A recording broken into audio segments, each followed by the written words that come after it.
এটা কিন্তু দরকার ছিল না। না না, এটা ছোট একটা স্মৃতি হিসেবে থাকবে। আচ্ছা ওয়াও গাইস, আমি বলবো কি বলবো, আমি কোনোদিন ভাবিনি যে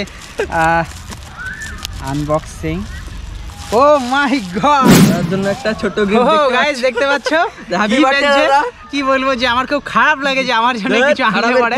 কারণটা বলি, কারণ আমি আজকে কিন্তু একটা মিটআপের মতন রাখি যাতে সকলে আসবে একটু মজা করবে, কিন্তু গিফট টিপ এই সমস্ত কিছু একদম মানে কি বলবো আমি এটা আমাদের গ্রুপের পক্ষ থেকে আরএম যে ব্লগিং গ্রুপ। ওয়াও আর শুভদিন গাইস, ছোট একটা গিফট ও গিফট করে তো আনবক্সিংটা করে দেখি। তো গাইস দেখি কি গিফট। এটা কিন্তু দরকার ছিল না। না না, এটা ছোট একটা স্মৃতি হিসেবে থাকবে। আচ্ছা ওয়াও গাইস, আমি বলবো কি বলবো, আমি কোনোদিন ভাবিনি যে আনবক্সিং। ওয়াও ও মাই গড গাইস, পুরো দেখতে পাচ্ছ।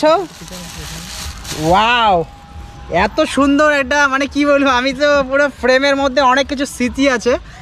খুব বেশি ভালো লাগলো আর অনেক অনেক থ্যাংক ইউ। আর সাথে কি বলবো যে মানে এত ভালো লাগছে। ওয়াও আমি দেখি সেদিন এইটা তোলা এটা এখানকারই আমার যখন 1K হয়েছিল সেলিব্রেশন, আর এইটা কিন্তু 10 বছর গাইস আমার মায়ের সাথেও রয়েছে বদলাকালীতে। ওয়াও অসাধারণ, এটা গল্প মিটআপে তো সকলে আছে। ওয়াও অসাধারণ, এটা আমার কাছে মানে কি বলবো যে একটা স্মৃতি হয়ে থাকবে।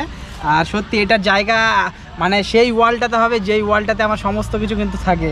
গাইজ এই দেখতে পাচ্ছ RRM যে ব্লগিং গ্রুপ রয়েছে আর অ্যান্ড ইটস শুভদীপ।